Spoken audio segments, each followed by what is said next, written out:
Thank you so much, everyone, for staying with us. Now, let's switch gears now, move to another very important issue. There was a mild drama on the floor of the House of Representatives yesterday during the defection of a member of the House of Representatives from the People's Democratic Party to the APC. Opposition members in the House staged a walkout after Nana Ugwokwe announced his defection to the APC, leading to a hot debate among the lawmakers.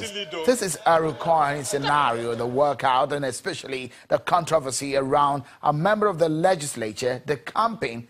How complicated is the law guiding such political move?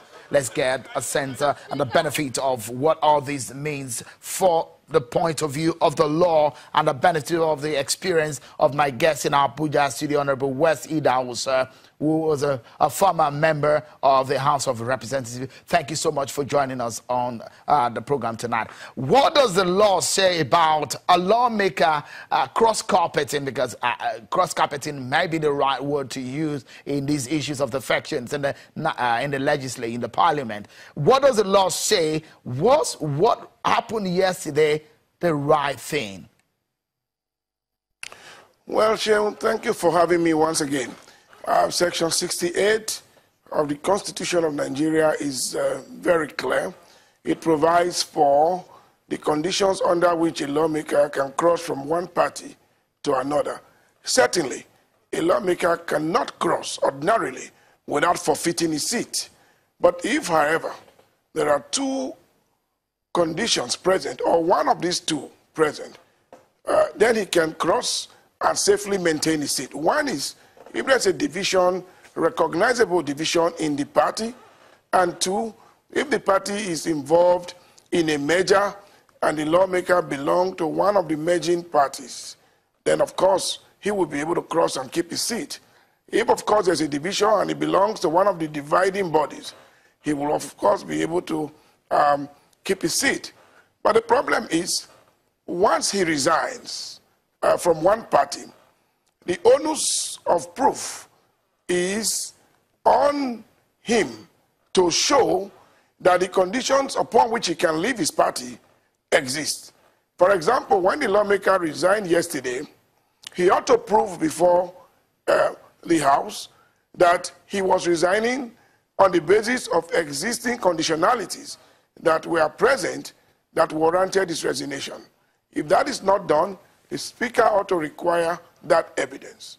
And then secondly, those who will be requesting the Speaker to declare the seat vacant will also need to prove that the lawmaker has resigned. That will become apparent from the speech on the floor as captured in the votes and proceedings. That will be ipso facto resignation on the floor, and legislative notice will be taken. So what we therefore left is the evidence that the lawmaker must produce that one of those conditions I referred to earlier is present.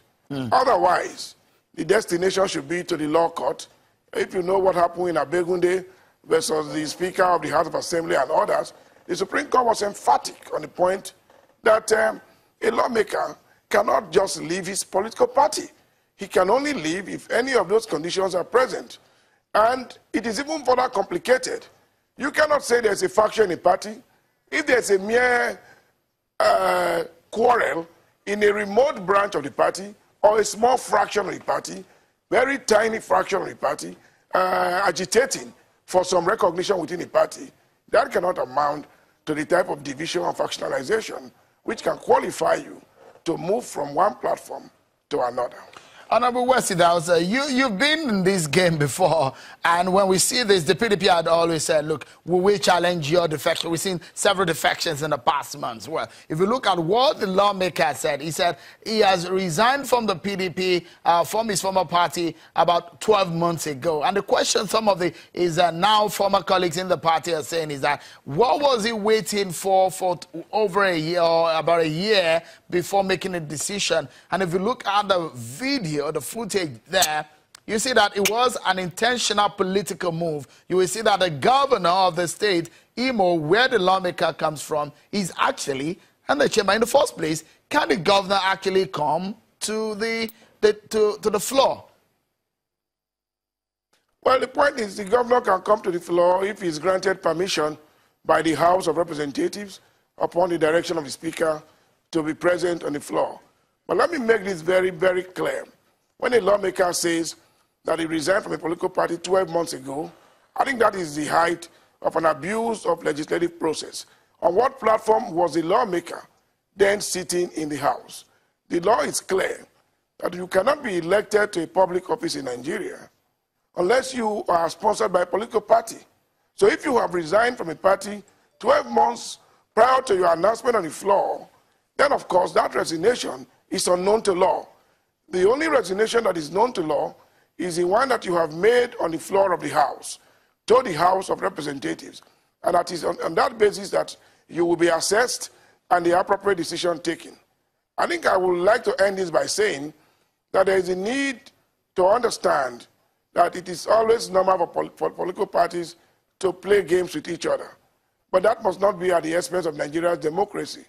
We need a strong and viral opposition in this country to help the growth of our egalitarian purpose for this society. I would like to quickly ask you this quickly, and I want you to answer quickly because I have one other question that I want you to attend to, and it's the fact that the decision of the Speaker to go ahead and affirm the movement of the lawmaker, some of the PDP lawmakers have frowned on that. Do you think the Speaker erred in that regard? The point is, the Speaker's decision is difficult to challenge in plenary. And once he hits that gavel, it becomes quite tough. And the only way you can challenge the Speaker's decision at that level is to either move for a motion or to rescind that decision, which is difficult. And beyond that, you have to go to court. All right. Let's close on this. And I would like you to quickly comment on this situation in the People's Democratic Party when a lot of people thought, oh, man, maybe the crisis in the party is over. But when we see this kind of situation, it's like deja vu. We see new PDP, the case of Atiku Abubakar, Bukola Saraki, and all the other governors who walked out of the PDP at that time. This time around, do you see these guys, these new PDP guys who have opened office in Asokoro, as having any legal standing whatsoever?